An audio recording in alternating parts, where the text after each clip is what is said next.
그때 비엔나는 정말 천재들의 도시였죠. 미술은 클림트, 실레, 코코슈카, 음악 하면 구스타프 말러, 맞아요. 리하르트 슈트라우스, 아르놀트 쇤베르크 이런 이제 유명한 음악가들이 있었고, 어떻게 하면 이렇게 동시대의 천재들이 한꺼번에 이 도시에 모여들 수 있었는지 정말 되게 신기한 것 같아요.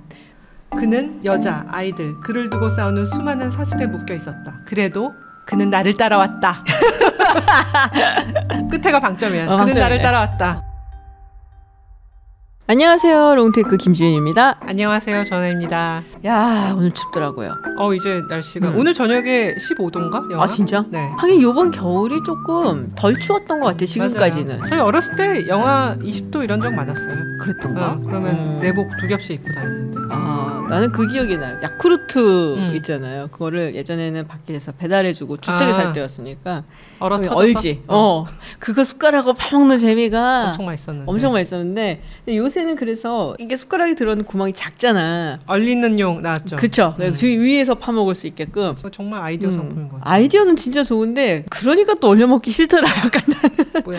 이게 약간 좀 낑낑거리면서 이렇게 파먹는 재미가 좀 있었던 것 같은데. 그럼 막 날아가고 그러는데. 그치. 어잉! 이러면서. 그렇군요. 따뜻한 겨울 보내시기 바랍니다. 네. 자, 오늘은 무슨 이야기를 해볼까요? 요즘 버스에 도배가 된 그림 보셨나요? 도배가 되는 그림을 봤죠. 에곤 실레 그림을 지금 국립중앙박물관에서 전시회를 하고 있더라고요. 그러니까요. 근데 홍보가 많이 돼갖고 많은 사람들이 알기는 하는데 근데 이게 고흐에 약간 묻힌 느낌이 없잖아 있어. 그렇죠. 정말 좋은 전시회가 한꺼번에 두 개가 그러니까요. 예. 전시회 제목이 굉장히 마음에 들었어요. 비엔나 1900.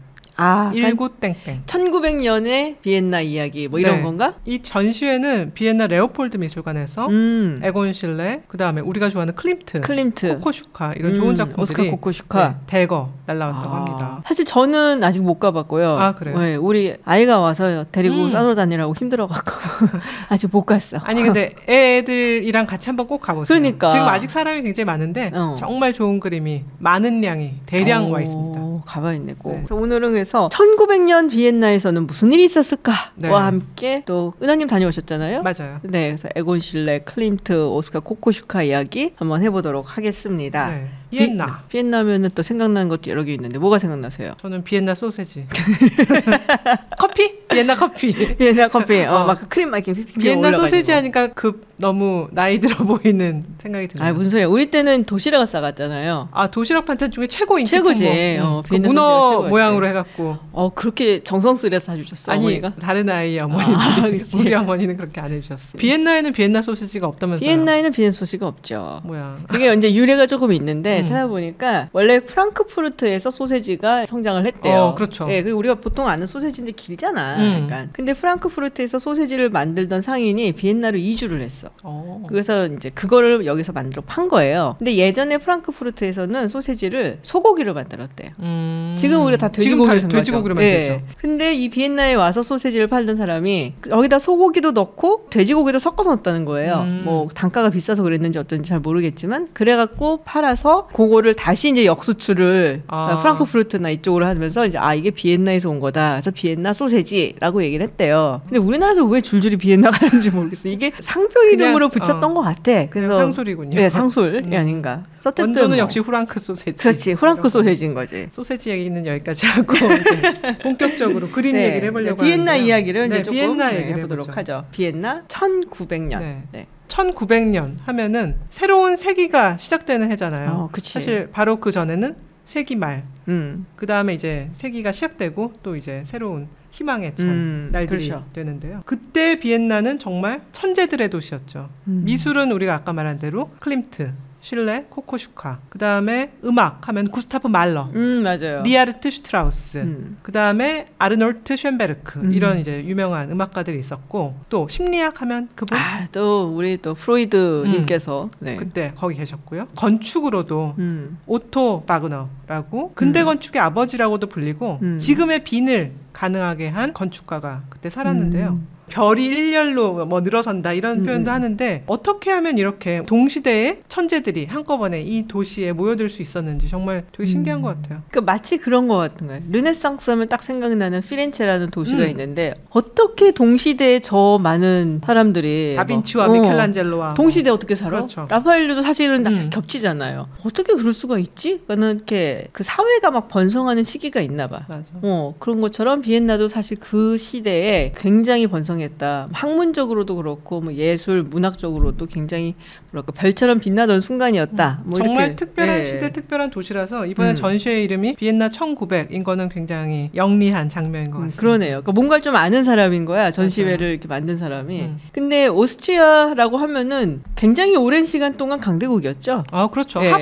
합스부르크 가문이 다스리면서 우리 잘 아는 마리 앙뚜아네트 고향이기도 하고 또 그 어머니 마리아 테레지아 여제 때 정말 대단한 곳이었죠. 그렇죠. 사실 거기가. 그리고 계속적으로 그거를 명망을 유지를 하다가 사실 이제 1900년 그때 이제 오스트리아는 그냥 오스트리아는 아니고 오스트리아 헝가리 제국이었죠. 오헝 제국이라고 이렇게 얘기들을 많이 하더라고요. 역사학자들은. 이중 군주제라고 하더라고요. 맞아요. 그래서 1867년에 헝가리하고 합쳐서 사실상 이 헝가리한테 조금 약간의 자치권이라고 해야 되나? 뭐 그런 것을 주죠. 근데 당시에 오스트리아 헝가리 제국을 보면은 정말 많은 민족들이 섞여서 살았었어요. 그 동네가 좀 복잡하죠. 많이 복잡하지. 그래서 이제 나중에 뭐 싸움도 나고 네. 뭐 그리고 전쟁도 계속, 나고 네. 뭐 그렇게 되는 건데 셰코라든지 폴란드라든지 크로아티아라든지 네. 이 지역들 지금 다 하나의 나라들을 만들고 있잖아. 맞아요. 근데 이 민족들이 전부 다 섞여갖고 오스트리아 헝가리 제국 안에 이제 들어갔던 거죠. 근데 그 중에서 이 헝가리 쪽은 이제 조금 크니까 이제 자치권을 주고 나머지는 그냥 함께 이제 어우러져 사는 이제 그런 연합 자치권이 있는 것도 아니고. 그치 애매하죠. 그래서 이 작은 소수 민족들은 불만이 많았다고 하더라고요. 헝가리는 뭔데 쟤네는 지네가 가지고 있고 우리는 그러네. 네, 뭐 그런 식으로. 근데 사실 결론은 그건 것 같아요. 그렇게 별처럼 빛나던 순간이 있었던 사회는 굉장히 다양했던 사회야. 그러니까 온갖 다양한 맞아요. 생각을 가지고 있는 다양한 출발해서 뭔가 나온 사람들. 부글부글 끓어. 이런 사람들이 와서 거기서 자기들의 창의성이라든지 혹은 뭐 천재성이라든지 이런 걸 마음대로 발휘를 했던 거지. 그게 가능했던 제국이었던 거고 사실 오스트리아가. 그런데 이런 별 같은 순간은 오래가지 않잖아요. 그렇죠. 근데 어떻게 보면은 그때가 마지막 별처럼 쫙 쐈던 때고 그리고 이제 탁 무너지게 되는데 빈이나 오스트리아가 보수의 어떤 본산지? 뭐 그렇게 얘기를 할 수가 있어요. 프랑스 대혁명이 1789년에 일어나게 되고 네. 그리고 나폴레옹이 잡잖아요. 그렇죠. 그 나폴레옹이 유럽을 향해서 이제 전쟁을 하면서 막 이제 혁명의 기운이 퍼져나가. 그렇죠. 전쟁을 하면서 정복을 하긴 했는데 그리고 나폴레옹이 황제도 되고 그럼에도 불구하고 이 프랑스라는 어떤 상징이라든지 또 나폴레옹이라는 사람이 다니면서 전쟁에서 정복하고 그리고 자유주의, 민족주의 이런 거를 퍼뜨리고 다닌 거예요. 맞아요. 어떻게 보면. 근데 이제 나폴레옹이 결국에 망하잖아. 그래서 이제 1814년부터 1815년 그때 오스트리아 빈에 모여서 일종의 이제 나폴레옹 전쟁 후에 전후 협약 같은 걸 맺는 거죠. 그래서 이제 나폴레옹이 이놈 다시는 이런 좀 못된 짓 못하게 안 들고 그리고 우리는 옛날의 체제로 돌아가자. 그러니까 어려울 구체제. 것 같은데. 어렵죠. 그렇죠. 네, 돌아가긴 참 힘들어. 그치. 근데 이제 자기들끼리는 그런 협약을 한 거예요. 뭐 러시아니 뭐 그게 이제 오스트리아 빈에서 있었으니까 그리고 그거를 이제 주재를 했었던 사람이 당시에 메테르니키. 아하. 그래서 이걸 메테르니키 체제라든지 아니면 빈 체제라고 부르고 이게 이제 복고 시절로 돌아가자. 그러니까 뭐 왕실 체제로 돌아가자. 뭐 그래서 프랑스도 다시 왕실 복고가 되고 이런 식으로 가게 되죠. 그러다 보니까 굉장히 보수적인 사회가 됐던 거야. 그래서 뭐 검열을 한다든지 또 자유주의를 탄압을 한다든지 뭐 이런 식의 이제 사회가 되었는데 말씀하셨다시피 한 번 퍼진 것을 주워 담기는 되게 힘들어요. 그렇죠. 더군다나 자유주의 사상 뭐 이런 것들은. 거기다 이렇게 천재들이 많이 모여서 새로운 생각들을 막 내놓는데 어떻게 그렇죠, 그러겠어요. 비엔나 가보신 적 있어요? 저는 비엔나를 가본 적은 없어요. 아, 그래요? 네. 저는 여러 번 가봤는데 사실 한 번을 제외하고는 다 출장으로 가봤고 한 번 이제 여행 가서 좀 제대로 돌아봤는데 정말 아름다운 도시죠. 예술의 도시. 그치. 음악이면 음악, 미술이면 미술. 뭐 그 중에서도 최고는 그 클림트의 키스란 작품. 아, 그거는 있는 모르는 사람이 없지. 네. 야, 테디베어 뮤지엄에도 그거 패러디한 게 있더라. 그리고 뭐 어디든지 막 붙어 있으니까 포스터 같은 거. 벨베데레 궁이 정말 인상 깊었고요. 그다음에 아까 말했던 합스부르크의 여제 마리아 테레지아의 상이 떡 버티고 있는 미술사 박물관. 거기 가면은 합스부르크의 전성기 때 온갖 군데서 다 그냥 쓸어온 좋은 그림들이 다 가지고 온. 그렇지. 원래 남의 그 훔친 그림이 멋있다 뭐 이런 거예요. 그래서 정말 인상 깊었는데 사실 꼭 다시 한번 가고 싶었어요. 그런데 이제 제가 그때 생각했던 동선은 오스트리아를 가고 그다음에 독일 쪽에 드레스덴도 사실 굉장히 예술과 문화가 이제 꽃피었던 도시이기 때문에 가보려고 했는데 그게 코로나 직전이었고 그걸 놓쳤어요. 이제 코로나가 터져서 여행을 못 가겠다 하고 났더니 지금은 실제적으로 유럽을 가는 시간이 오래 걸리죠. 예전보다 1시간 반 정도 더 오래 걸려서 어머니를 모시고 가기엔 좀 부담스러운 것 같아요. 지금 전쟁 때문에 사실 맞아요. 러시아 항로를 못 쓰기 때문에 비행 시간이 길어졌죠. 그렇죠. 근데 사실 저는 이제 비엔나는 못 가보고 오스트리아는 잘스부르크만 한 두세 번 가봤거든요. 네. 왜 비엔나를 못 갔는지 모르겠어요. 거기서 거긴데 사실. 그러니까 가까운데. 그렇게 멀지도 않은데 뭐 하여튼간에 그래서 비엔나를 못 가봐서 언젠가 한번 비엔나를 꼭 가봐야 되는데 같이 가시죠. 오레스의 창 또 생각이 나면서 이자크가 유학을 가서 음악원에서 공부를 했었던 그 비엔나 막 이러면서 우리가 또 오스트리아 5홍제국 뭐 이러면 생각이 나는 게 이제 1차 세계대전 그렇죠. 얘기인 거죠. 시발점이라고 할 수 있죠. 그렇죠. 네, 그 당시 이제 황태자였던 페르디난트 대공 부부가 오스트리아는 아니고 이제 보스니아 헤르체고비나의 수도인 사라예보에서 암살을 당해서 결국엔 그게 시발점이 돼서 1차 세계대전이 일어나게 되는 거죠. 근데 이제 오스트리아가 참 그런 제국이었던 시절이 1차 대전 직전으로 마감이 되는 거잖아요. 그걸로 끝나는 거죠. 그러고 나서 1차 세계대전에서 지잖아요. 그렇죠. 네, 그러면서 이제 오스트리아 헝가리 제국은 뭐 해체가 되는 거고, 그리고 지금처럼 이제 쪼그라든 거지 어떻게 보면은 영토적이나 뭐 이런 거 봤을 때. 봤더니 이제 인구가 900만이 좀 안 되더라고요. 1000만도 안 돼요? 서울 인구만도 못한 거야. 이제 정치적 영향력 유럽 내에서 그것도 굉장히 약화됐죠. 그렇죠. 많이 약화됐죠. 중립국이잖아. 그리고. 그렇지. 다만 예술로는 아직도 그 명성이 살아있다고 할 수 있는데 이번 전시회에 그 그림을 빌려준 미술관이 레오폴드 미술관이거든요. 마치 크루엘러 밀러처럼 여기도 개인 소장가가 그림을 5,000점 이상 모아서 시작된 미술관이에요. 대단하죠. 오, 대단하다. 그 중에서 에곤 슐레 작품은 전 세계에서 이제 가장 많은 숫자를 가진 미술관 중에 하나다라고 하는데 루돌프 레오폴드라는 의사가 이제 부부 의사가 미술관을 소장을 하게 되고 미술관을 세워서 운영하고 있는데 에곤 슐레 하면은 그 버스에 붙어있는 작품 가장 대표적인데 꽈리가 있는 자화상이고 굉장히 에로틱한 그림들을 많이 그렸죠. 태어난 건 1890년 고우가 죽던 해 태어나서 이 에곤 슐레도 불꽃 같은 인생을 살다간 화가입니다. 근데 지윤님은 슐레와 클림트 어느 쪽이 더 좋으세요? 저는 그래도 클림트가 더 좋더라고요. 일단 화려해. 일단 화려해. 금 좋아. 골드. 그렇구나. 클림트는 사실 뭔가 환상적이고 정말 아름답죠. 그쵸. 꿈을 그리고 또 여인들을 많이 맞아요. 에로틱하고 아주. 맞아요. 에곤 슐레는 우리 자신의 모습 그런데 좀 숨기고 싶은 모습. 나 혼자 방문 닫고 거울로 이렇게 들여다보는 그런 어두운 모습을 많이 그렸다고 할 수 있는데 에곤 슐레는 오스트리아에서 이제 당연히 태어났고 아버지는 역장이었다 그래요. 역장. 그래서 역장도 그때 나쁜 직업은 아니었는지 가문에서 너도 커서 역장이 되어라. 물려주게. 라고 했는데 이 아버지가 매독에 걸려. 그래서 그때 우리가 이제 빈센트의 동생 테오 반 고흐에 대해서 얘기를 했는데 매독으로 죽으면 나중에 뇌매독이 되면서 죽기 직전에 창란. 그쵸. 에곤 슐레 아버지도 창란에 빠집니다. 그러면서 집안에 돈 될 만한 거, 뭐 주식, 뭐 돈 이런 것들 다 태우고 죽었어요. 진짜. 왜 태우고 죽어? 그러니까 아니 뭐 정신이 나갔으니까. 그래서 안 그래도 별로 부유하지 않았는데 집안이 더 쑥대밭이 돼요. 뭐 그러니까는 에곤 슐레도 자기가 집안을 좀 일으켜 세워야 되는 그런 아들의 위치를 갖게 되는 거예요. 근데 어머니랑 또 사이가 별로 안 좋아. 그래서 아버지가 매독으로 죽었다는 것 때문에 매독이랑은 결국 성적인 어떤 문란함 이런 거랑 연결이 되는 병이고 또 이제 아버지가 그렇게 돈을 다 잃고 죽었고 해서 진짜 왼수가 따로 없다. 그렇죠. 그런데 어머니랑 사이가 안 좋으니까 마음의 어떤 공허함이 더 커졌는지 그때 신뢰가 어머니한테 쓴 편지들이 남아있어요. 그걸 보면 어머니가 편협한 도덕률에서 벗어나 새롭고 참된 삶을 살도록 제가 드린 조언이 어머니에게 어떤 영향도 미치지 않았다는 게 저에게는 너무 경악입니다. 인내심을 좀 가지세요 어머니. 작은 일에 감사하세요. 제발 방에만 계시지 마시고 좀 밖으로 좀 다니세요. 우리 아들이 그러면은 화나? 화가 나는 수준이 아니라 너무 상처를 받을 것 같은데 저 아들 새끼 키워봤자 진짜 하나도 소용없네 그러면서 막 가족 간의 편지라고 하기에 너무 차갑죠. 그러니까 그리고 엄마를 혼내고 그래. 아들인데 엄마를 준엄하게 꾸짖는. 근데 뭐 어머니가 쓴 편지도 만만치는 않았다고 해요. 어머니가 너 진짜 그림 계속 할 거냐? 뭐 아버지 무덤이 지금 좀 황폐해졌는데 언제 와서 그걸 돌볼 거냐. 뭐 그래서 이제 서로 날선 편지가 왔다 갔다 하는데 에건 실레는 이렇게 주변 환경이 아주 좋진 않았지만 그림은 또 엄청 잘 그려. 예, 이번에도 에건 실레가 어렸을 때 그린 드로잉들 10대의 드로잉들이 와 있는데 또 엄청나게 잘 그려. 역시 잘 그린 사람이 화가가 되는 거예요.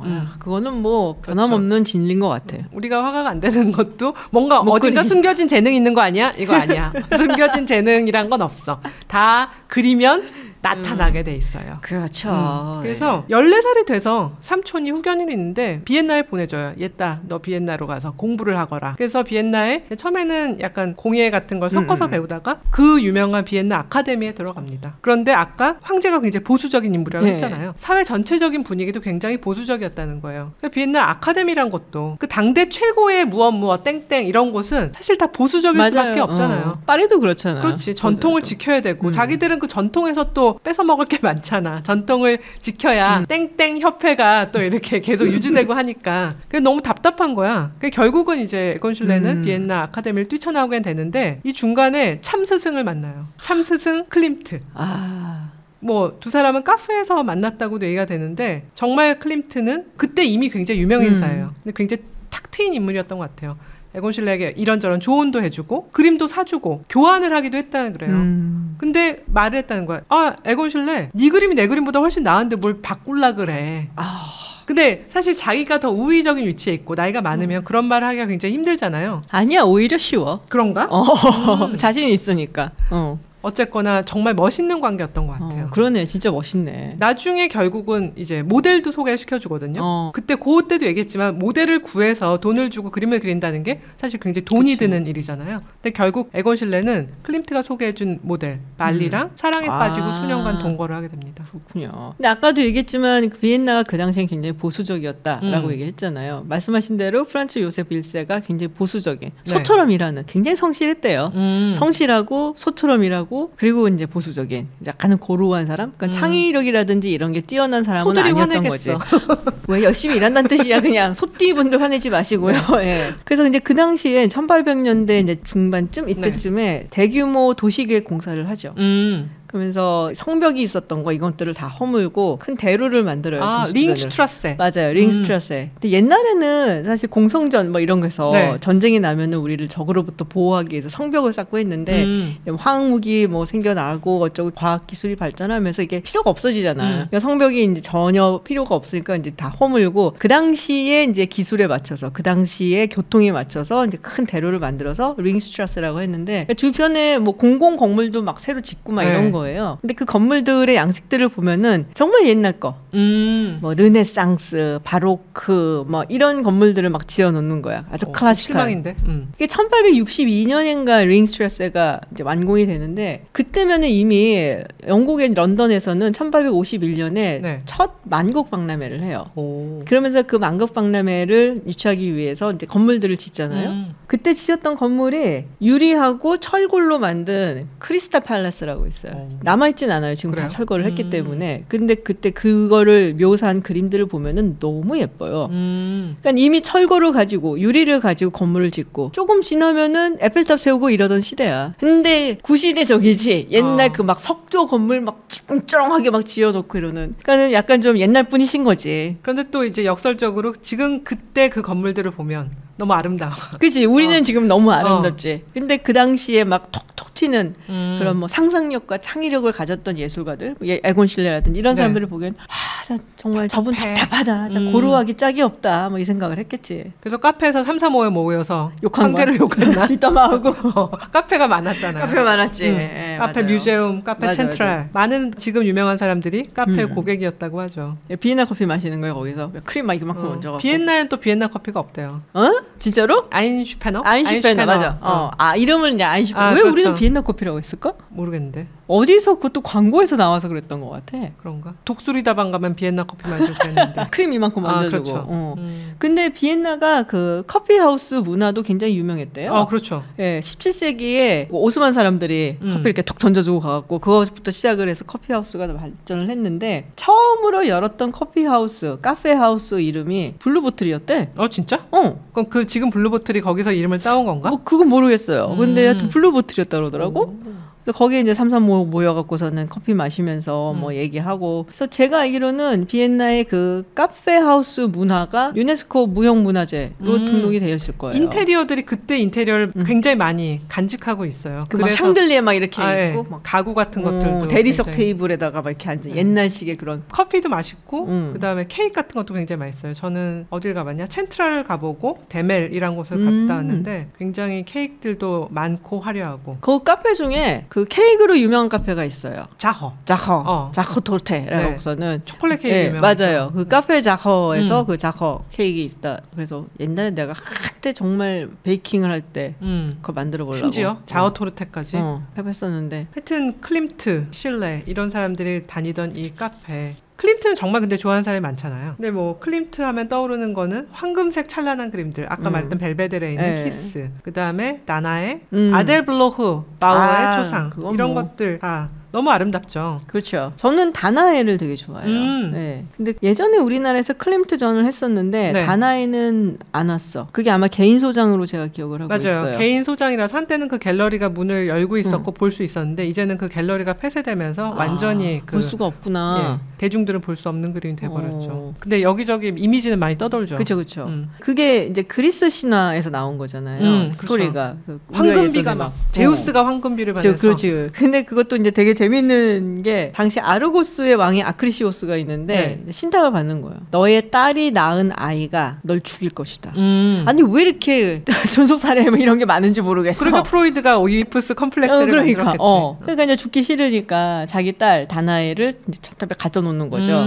그래서 이제 모태솔로로 평생 살다가 죽어라 이거지. 아이를 낳으면 안 되니까. 근데 우리 제우스 씨는 또 예쁜 여자 보면은 그냥 못지않지잖아. 그래서 너무 예쁜데 올라가기 좀 힘들고 그래서 제우스가 황금비가 되어서 그 탑으로 스며들어 가서 그래서 다나에와 관계를 하죠. 낭만적이기도 하고 생각만 해도 막 황금비가 하늘에 쏟아지면은 담느라고 바쁘거든요.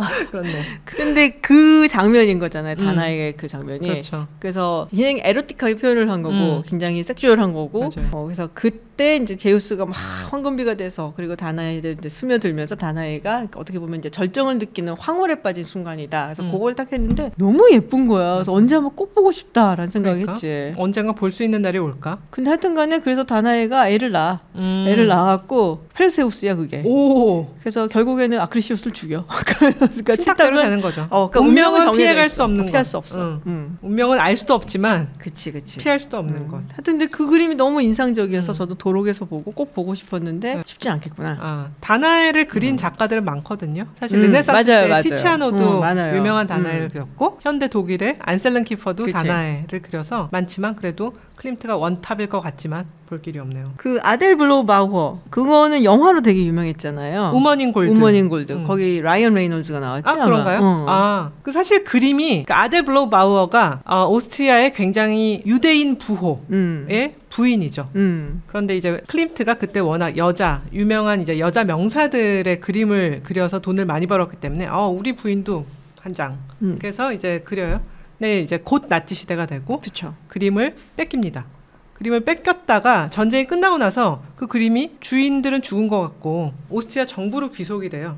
그런데 조카딸이 이제 집에서 잠깐 이제 편지 같은 것들을 주적주적 했더니 그 그림이 어쩌면 자기한테 상속된 그런 거일 수 있다. 그래서 굉장히 장기간 동안 오스트리아 정부를 상대로 소송전을 펼치고 결국은 오스트리아 정부에 대해서 이기죠. 그래서 그 그림을 다시 조카딸이 손에 넣고 그 조카딸의 역할한 게 헬렌 미렌. 네, 맞아요. 네, 정말 멋있는 역할이었는데 그래서 그 그림을 가지고 미국으로 옵니다. 그래서 그 그림은 지금 노이에 갤러리라고 메트로폴리탄 앞에 있는 앞에 있죠. 네, 갤러리에 있죠. 제가 예전에 그 뉴욕 갔을 때 메트로폴리탄 뮤지엄을 가려고 애를 데리고 갔는데 줄을 사람들이 쫙 서 있는 거야. 그래서 뭐지? 봤더니 노이에 갤러리였어. 노이에 갤러리에는 줄이 두 줄이 있지. 하나는 카페 줄, 하나는 미술관 줄. 근데 각각 따로 줄을 서야 돼. 선택을 해야 돼. 그래서 한 번은 저도 미술관으로 줄을 서고 한 번은 이제 케이크를 먹으려고. 그게 오스트리아식 카페를 운영하거든요. 그래서 둘 다 훌륭합니다. 근데 클림트가 그 부인하고도 뭐 좀 약간 썸씽이 있었죠? 뭐 여자는 한둘이 아니었다고 하니까요. 너무 많아서. 너무 많이 잘 노셨어. 좀 심하게 막 노셨어. 맞아요. 정말 풍요로운 삶을 살았던 것 같아요. 이제 그림도 보면은 좀 그림 긁으면 막 금이 몇 돈이 떨어질 것 같잖아. 근데 사실은 그 당시가 되면 그림에서 내면을 담아내자 이런 운동도 일어나거든요. 지금 에곤 실레나 오스카 코코슈카 그림을 보면 뭔가 괴롭잖아요. 그쵸. 아, 나 너무 막 고뇌에 빠져 있고 사랑이 잘 안 되고 어렵고 그런 그림들을 막 내면을 쥐어짜서 이제 그림을 이제 그리는 게 그 당시 이제 시작한 표현주의라든지 이런 움직임인데 거기 비해서 훨씬 클림트는 몽환적이고 신화에서 온 소재라든지 굉장히 화려한 장식적인 그림을 그려서 어떤 미술 평론가는 클림트는 그렇게 후대 화단에 많은 영향을 주진 않았다. 사실 우리가 그 후대의 어떤 영향을 보면 훨씬 더 정신적인 측면으로 파고든 그림들, 표현주의가 성하고 그 다음에는 이제 아방가르드라든지 또 추상 표현주의, 폴록이라든지 이제 그런 것에 영향을 준 것이 에곤 실레나 오스카 코코슈카가 영향력이 더 크다. 지금 사실은 그림을 생각해보면 후대 화가 중에 클림트 같은 그림을 그리고 있는 유명한 화가는 그렇게 많지 않거든요. 네, 별로 없죠. 클림트는 독보적이죠. 그래도 다 상관없이 다 클림트를 사랑해. 그러니까 그런 건 아무 상관없어요. 누가 뭐 물려받고 그 유산이 돼갖고선 뭐 이런 거 상관없이 그냥 클림트는 다 너무 좋아. 우리도 클림트를 사랑하고 있는 그 당시 여자들도 클림트를 사랑해. 다 사랑하고 어떻게 그럴 수가 있었는지 모르겠어. 정말 어떻게 그럴 수가 있는지 모를 것처럼 클림트의 사생활에 대한 기록은 거의 없대요. 근데 보면은 그 당시 빈 사회가 다 어질어질했더라고요. 보면. 맞아요. 그렇게 보수적인 사회였음에도 불구하고 뒤에서는 그렇게들 정말 다들 애인이 한 명씩 있고 다 난잡하고 다. 그러니까 이렇게 누르면 누를수록 뭔가 다른 방향으로 맞아요. 이거를 좀 배출을 하는 것 같아. 그러고 보면은 참 에곤 실레 그림들도 굉장히 깜짝 놀랄 만한 표현들이 많잖아요. 그렇죠. 그런데 이제 클림트의 삶을 생각해보면 클림트도 역시 굉장히 다이내믹한 삶을 살다 갔는데 클림트의 그 삶에 대한 공적인 기록은 많아요. 왜냐하면 훈장도 받고 뭐 워낙 그림도 잘 팔리고 그다음에 분리파 운동을 이끌고 있기 때문에 굉장히 공적인 기록은 많고 사적인 기록 그게 사실 재밌는 건데 그런 게 이제 별로 없는데 일단은 가난한 금세공사 집안에서 태어나고 이 사람도 빨리 손재주를 인정받아요. 그래서 이제 공예 아카데미에서 공부를 하다가 동생이랑 같이 20대에 그 실내 벽화 이런 거를 주문 제작하는데 사람들이 금방 알아보죠. 천재구나. 천재구나. 그래서 뭐 승승장구 돈을 많이 벌게 되고 좀 지나면은 여자 얼굴 그리는데 또 너무 일가견이 있다고 이제 여자 초상화 부분으로 굉장히 인기를 끌어요. 뭐 그 다음부터는 이제 화단의 영향력도 커지고 그런데 동생은 클림트가 그림으로 성공을 하기 전에 죽어버리고요. 에른스트였던가요? 네, 에른스트가. 근데 신기한 것은 동생의 처제와 동생의 그러니까 부인의 여동생과 굉장히 밀착된 관계를 유지합니다. 에밀리 플래게. 그것도 참 이상하죠. 그런 관계가 애매한 관계인데. 동생이 부인이 아닌 게 어디냐. 그렇긴 그래. 그래서 삶은 굉장히 안정적이고 평화로운 삶을 살았대요. 어머니, 여동생 플러스 에밀리 플래게. 그래서 이제 굉장히 부르주아의 삶을 살았다 이렇게 알려져 있고 그런데 좀 이상한 면도 많았더라. 좀 그렇게만 얘기를 끝내기로. 심상치 않은. 사실은 그 스튜디오에 가면은 모델들이 다 벗고 돌아다녔대요. 아니 뭐 예술가잖아. 근데 정말 이상하지 않아요? 그래서 막 벗고 돌아다니다가 딱 보다가 너 지금 그 포즈 너무 좋아. 거기 서봐. 이러면은 이제 샥 그리고 그런 일을 했다 그러는데 에밀리 플래게는 그러면은 애인이었냐? 그건 아무도 모른대요. 하지만 사람들이 모두 생각하기엔 아닐 거다. 왜냐하면은 클림트가 자기가 그렇게 예술 세계를 펼치는 데는 굉장히 생활적으로는 쫀쫀한 지원이 필요하니까 에밀리 플래게는 당대에 잘 나가는 디자이너거든요. 그러면서 이제 자기 사업도 하면서 클림트의 생활을 돌봤을 거다라고 추정을 하죠. 근데 그 사실은 아무도 모르고 사실 클림트가 죽었을 때 얘가 클림트의 애여유 하고 찾아온 애가 너무 많아. 엄마 손을 붙잡고 찾아온 애는 14명이었는데 그 중에 3명이 인정이 되죠. DNA 검사를 했나? 그때는 어떻게 했을까? 그러니까 못할 근데 거 아니야. 사실 척 보면은 너무 닮았어. 이거는 뭐 그냥 뭐 아유 시도도 못한다더니 뭐 이런 거야. 이상가족 될 수 없어. 뭐 약간 이런 거 있잖아. 그렇구나. 에곤 실레는 그에 반해서는 조금 조용하기는 했죠. 사생활 여자 문제에 관해서는. 그렇죠. 사실 그림이 막 더 성적인 표현이 난무하는 것은 에곤 실레. 굉장히 적나라한 포즈. 그렇죠. 그런데 에곤 실레는 실제적으로 생활 자체는 굉장히 안정적이고 일부일처제를 유지한 생활을 하고 있었는데 나쁜 놈이야 근데. 아까 이제 말했던 발리 노이칠과 이제 수년간 동거를 하면서 뭐 여러 가지 사건이 일어나죠. 어린애들을 뭐 성적으로 학대를 했다라는 뭐 맞아요. 사건에 연루되기도 하고 거기서 다 감옥 바라지도 하고 했던 것이 이제 발리인데 에곤 실레도 결국은 솜씨를 숨길 수는 없어. 왜냐하면 너무 잘 그려 그림을. 보니까 이번에도 제가 그림을 곰곰이 봤더니 정말 그 색깔을 섞어서 쓴 것. 그게 너무 대단한 거예요. 색깔이 그냥 이제 가만히 보고 있으면 눈동자, 피부에도 고흐처럼 막 붓터치로 한 게 아니라 색깔을 다 굉장히 세밀하게 섞어서. 색깔이 은은하게 드러나는. 그리고 머리카락 같은 표현은 굉장히 더 세밀하게 뭐랄까 붓터치라고 할까? 굉장히 세필로 그려진 게 많은데 야 정말 대단하다. 저걸 28살에 이렇게 젊을 때 사실은 고흐가 그림을 거의 시작한 나이에 수을 거두었는데도 이렇게 많은 작품들을 세밀하게 표현했다는 건 정말 천재가 아닐 수 없다라고 하는데 숨길 수가 없는 거죠. 낭중지추라고 하잖아요. 정말 그 솜씨를 숨길 수가 없어. 솜씨를 숨길 수가 없어서 점차로 영향력이 커집니다. 20대가 넘어서면은 사람들이 클림트의 그림이 이제 어느 정도 정점에 오르고 아 클림트의 영향력은 여기까지인가벼 라는 그런 분위기가 있고 아 이제 시대는 누구의 시대? 에곤 실레의 시대야 라고 하니까 사람들이 그림 주문도 많이 하고 이제 돈도 생길 것 같고 하니까 아 좋은 가정을 이뤄야겠어. 내가 이렇게 어렵게 살았잖아. 아버지도 일찍 돌아가시고 발리한테 가죠. 나 결혼해. 결혼하자가 아니라 나 결혼하자가 아니라 나 결혼해. 그 예전에 청춘의 덫이라는 맞아. 드라마에 심은하 씨 나온 거. 그 이종원이 애가 죽었는데 안 찾아가죠. 그랬더니 심은하가 그러죠. 부셔버릴 거야. 그런데 발리는 좀 착했나 봐요.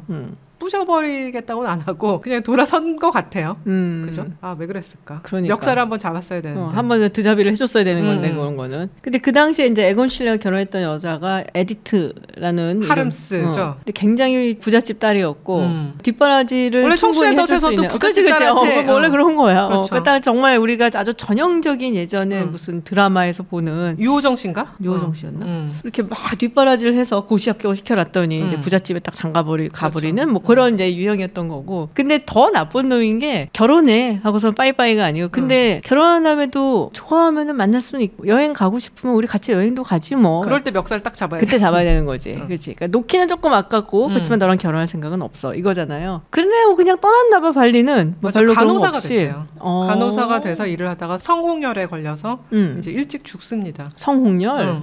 근데 사실 이게 다 이렇게 잘 살아보세 해갖고 결혼도 하고 이게 다 무의미한 게 몇 년 있다가 또 스페인 독감에 부인이랑 다 죽어버리잖아요. 에곤 실레가. 그런 거 보고 이제 벌 받았다라고 얘기를 보통 사람들이 하는 건데. 그러니까. 예. 클림트도 스페인 독감 때문에 이게 뭐 폐렴으로 발전하고 그래갖고 이제 죽었다라고 얘기를 하잖아요. 그러니까 스페인 독감이 되게 무섭긴 했나 봐 그때. 맞아. 이름이 스페인 독감이라서 스페인에서 제일 많이 퍼진 줄 알았더니 그건 아니라고. 전혀 상관이 없어요. 물론 이제 스페인에서도 좀 퍼지긴 했지만 그게 이제 1918년쯤인가 그때 이제 막 팬데믹이었죠. 우리가 이제 팬데믹이라고 꼽는 몇 가지 병들이 있는데 그 중에 하나가 스페인 독감이고 사람들이 진짜 많이 죽었는데 전쟁 끝에다가 막 독감이 퍼지고 하니까 정말 힘들었을 것 같아. 근데 처음으로 이게 기록이 된 거, 그러니까 스페인 독감으로 기록이 되었다고 이제 보고가 나온 거는 미국이에요. 그래서 그 당시에 이제 뭐 아마 군 막사 뭐 이런 데서 발병이 됐나? 그러고서는 이제 기록을 하는데 그때가 전시잖아요. 아직 다 끝나진 않았고. 그러니까는 우리 군의 사기를 죽일 수도 없는 거고.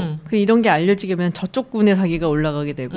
그러니까 전쟁 중에도 이런 프로파간다가 꼭 있잖아요. 그러니까 이거를 쉬쉬했던 거야 다들. 그런데 스페인 같은 경우는 그 당시에 중립국이었거든. 그러니까는 이제 쉬쉬하고 뭐 언론에서 검열하고 이럴 필요가 없었던 거지. 그러니까 보니까 저기 뭔가 이상한 병이 막 발발해갖고 사람들이 죽어나가. 그거를 스페인의 언론이 쓴 거예요. 좀 자유를 갖고 있었던 거네. 그렇죠. 그러니까 그거를 보고 다른 이제 나라의 언론들에서는 스페인의 언론에서 그러는데 독감이 있대. 스페인에서 그 독감이 있대. 스페인 독감이에요. 스페인 독감만 남았어. 억울한 거지. 지금도 사실 우리가 지명이라든지 이런 거 잘 안 붙이려고 그러잖아요. 그렇죠. 이게 잘못하면 이게 차별적이 될 수가 있으니까. 그래서 코로나 때도 그때 그거 말이 되게 많았잖아. 맞아요. 근데 이제 스페인은 정말 아무 상관이 없는데 스페인 독감으로 된 거지. 그래서 스페인에서는 스페인 독감이라고 안 한다는 얘기도 있어. 미술계에서는 에곤 실레와 클림트는 스페인 독감으로 죽었다. 이렇게 영원히 박제가 되어 있으니까. 그러니까 스페인에서는 시카고 독감이라고 얘기한다는 얘기도 있고 그래갖고 이제 다시 그림 얘기로 돌아가서 에곤 실레와 클림트가 만났던 그 시대에 클림트가 이끌었던 파가 있어요. 분리파.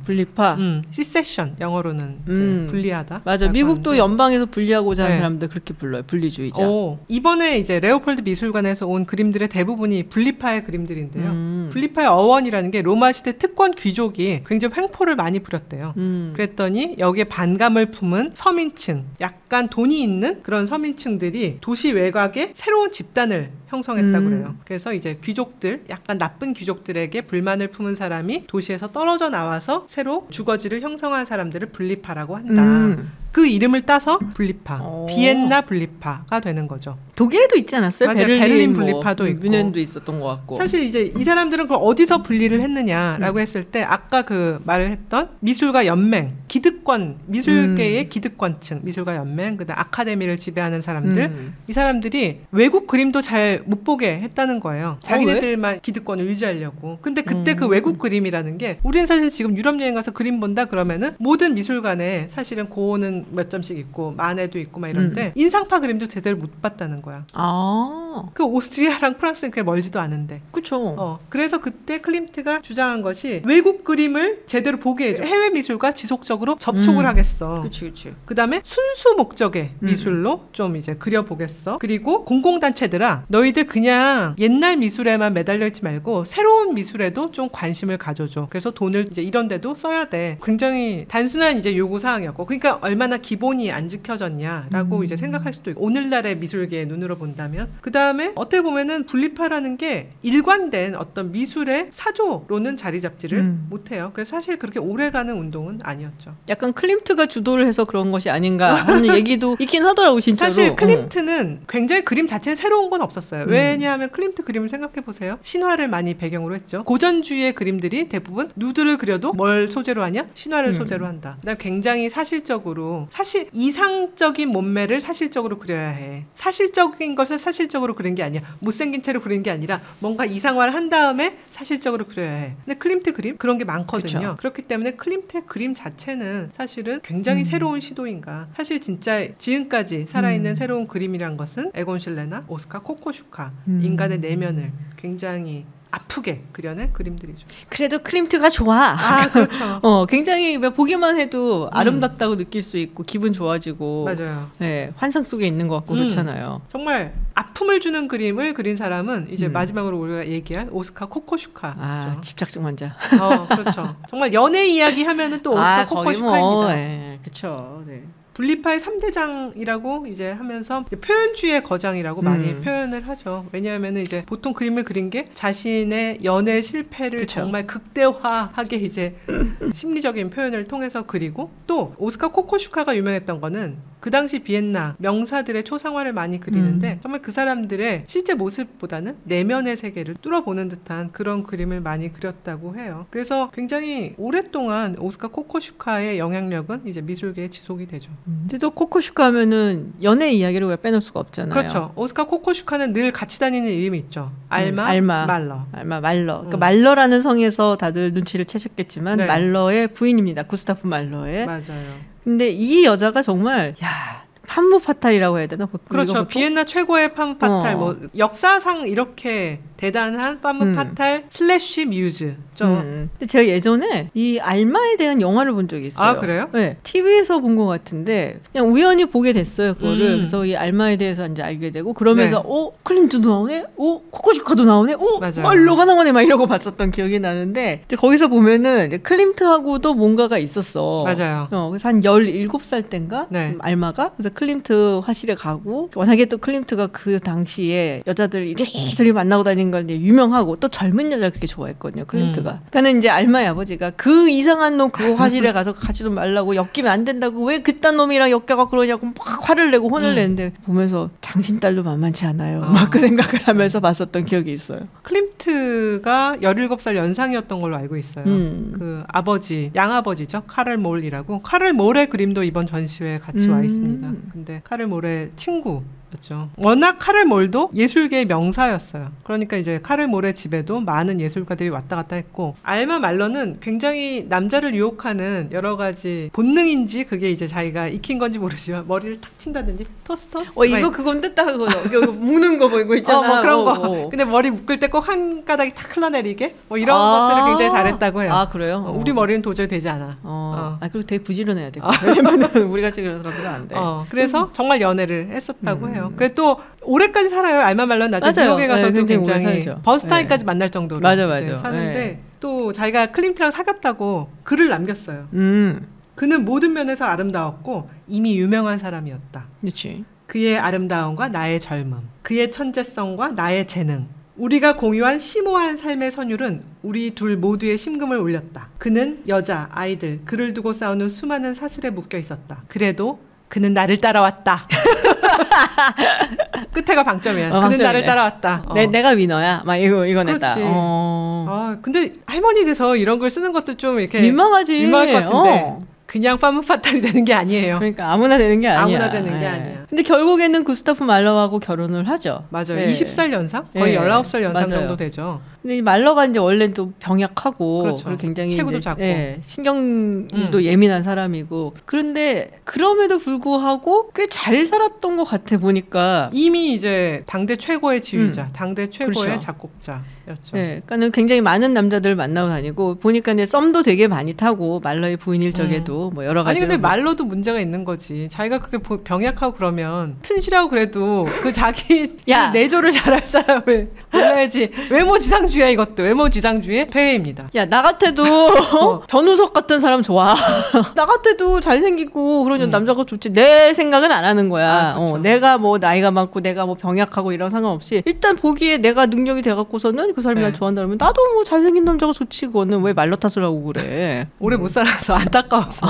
아니 근데 보면은 말마가 그래도 뭐 뱀도 봐주고 이래야 될 거 아니야. 아니 잘해줬어. 보면 영화에서 그렇게 나왔어 일단. 근데 보면은 그래도 끝까지 막 배신은 안 한 거예요 말러를. 그러니까 정말 이제 중간에 그로피우스랑 썸은 탔지만 뭐 썸은 탔지만 그렇다고 해서 뭐 나는 이제 당신하고 헤어질래요. 뭐 이런 건 없었던. 그러니까 말러의 어떤 부인이라는 타이틀은 좋았던 거지. 그렇죠.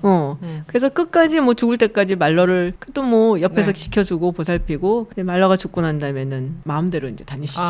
하여간 각설하고 이제 알마 말러가 미망인이 되죠. 비엔나 최고의 미망인. 아이 뭐 최고지 뭐. 모스트 원티드 약간. 모스트 원티드 위도우가 돼서. 그래서 하여튼 비엔나 전역에서 또 예술가들이 다시 이제 몰려들죠. 음악계 사람들뿐만 아니라. 근데 그 중에 굉장히 재밌는 미술가 총각이 있어. 아우 이름이 오스카래. 뭐 이러면서. 오스카 코코슈카가 정말로 찐득이처럼 들러붙어서.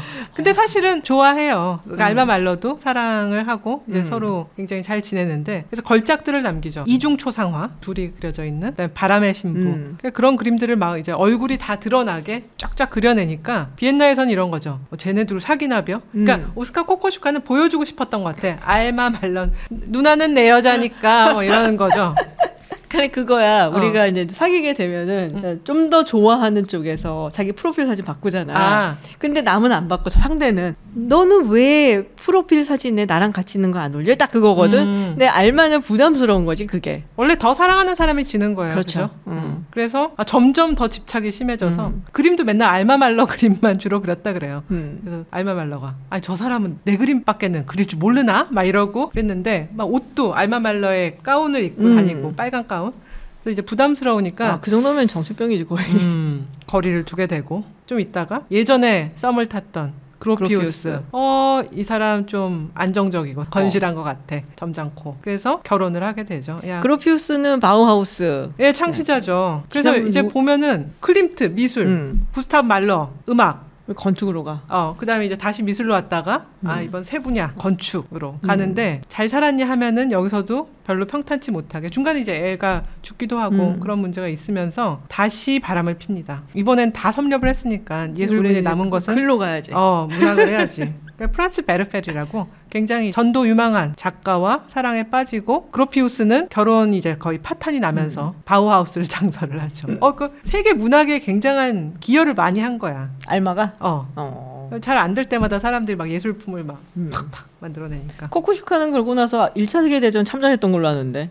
예, 그 즈음에 이제 참전을 하고 이제 부상도 당하고 사실은 굉장히 오랫동안 총각으로 지내죠. 그냥 결혼을 하지 않고 그러다 나중에 체코의 여자랑 결혼을 했다고 전해지는데 정말 오스카 코코슈카의 그림도 우리는 막 그런 불꽃 같은 사랑, 뭐 미친 연애, 뭐 이런 것만 생각하지만은 사실 굉장히 다양한 분야. 그다음에 정말로 이 새 시대의 그 문을 여는 그런 그림들을 많이 남긴 작가예요. 지금 보면은 정말 우리가 듣기만 해도 와 하는 사람들이 다 동시대 그렇게 살았었는데 여기 또 와 하는 사람이 한 명 더 있잖아.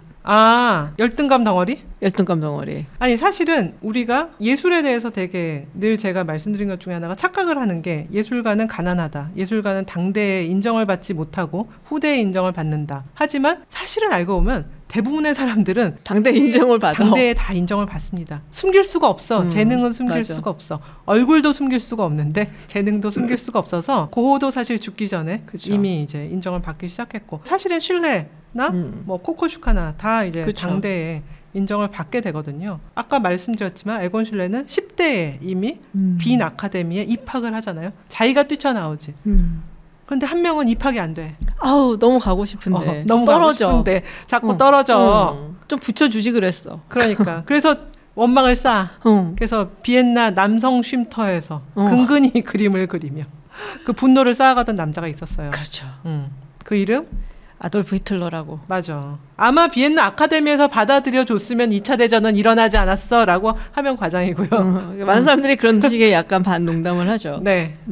황하지망생. 그렇죠. 그래서 나중에 이제 퇴폐미술을 이제 맞아요. 정말 우리가 생각하는 현대미술의 걸작들을 다 퇴폐미술이야. 그래서 불태우고 막 팔아버리라 그러고 난동을 부리는데 거기에 실레와 코코슈카도 들어있죠. 그때 퇴폐미술전이란 것도 열었었나요? 그렇죠. 네, 그래서 이것들 전부 다 퇴폐미술이다. 이런 거는 전부 다 우리가 배제해야 된다. 근데 사람들이 거기 가서 더 많이 봤다는 거 아니야. 자기 밑에 있었던 사람들도 다 그거 이제 몰래 사들이고 챙기고 자기 집에 가져가고 우리 손톱님 모르시게 그냥 가져가고 막. 그때 이미 현대미술이라는 게 굉장히 성과를 얻고 있었고 유대인 화상이라든지 작가들이 이름을 얻고 있었기 때문에 말이 안 되는 거였는데 기준이 뭐냐? 이것도 사실은 지금 학계가 굉장히 궁금해하는 것 중 하나예요. 도대체 그때 퇴폐미술이라고 생각했던 히틀러의 머릿속에는 뭐가 들어있는 거야? 뭐가 기준이야? 글쎄 뭐 본인의 열등감이 아니었을까라는 생각이 들긴 하거든요. 나보다 잘 나가는 나보다 그렇지. 그림을 나는 잘 못 그렸던. 들어가고 헤매고 있을 때 잘 나가던 화가들 이런 인간들을 아카데미에서 붙여줬단 말이야. 찢어버리겠어. 사실 예전엔 그런 생각을 했어요. 히틀러가 좋아했던 굉장히 클래식하고 웅장하고 이런 그림이라든지 이런 것들이 정치적으로 사용을 하기 프로파간다용으로 되게 좋긴 하거든요. 그래서 그랬던 건가라고 생각을 했었는데 사실 우리가 역사를 보면은 결국에는 이게 인간이 만들어 나가는 거기 때문에 본인이 어떤 경험을 했었고 어떤 생각을 가지고 있는가가 꼭 투영이 되긴 하더라고요. 맞아요. 정말 아까 얘기했지만 역사는 우리가 알지 못하는 어떤 굉장히 미묘한 하나의 사건에서 생겨나는 거기도 하는 것 같아요. 네, 오늘 이렇게 비엔나 1900 그 시대의 천재들 얘기를 하면서 클림트, 에곤 실레 그리고 오스카 코코슈카까지 하고 마지막에는 히틀러까지 왔습니다. 네, 정말 놀라운 시대였고요. 맞아요. 이번에 전시회도 너무 좋으니까 다들 한번 시간 내서 가보셨으면 합니다. 네, 어떻게 보면 인류 역사에서 정말 빛나던 시기였고 그래서 우리는 이런 식으로 계속해서 발전하고 인류는 아름다운 번영 속에서 살리라 라고 착각을 했었던 시기이기도 하죠. 맞아요. 네, 그래서 그런 것들이 또 이들의 작품 속에 녹아있지 않을까라는 생각을 해봅니다. 오늘 롱테이크 여기서 마치고요. 다음 주에 또 흥미롭고 재밌는 내용으로 돌아오겠습니다. 김진이었습니다. 전현이었습니다. 고맙습니다. 감사합니다.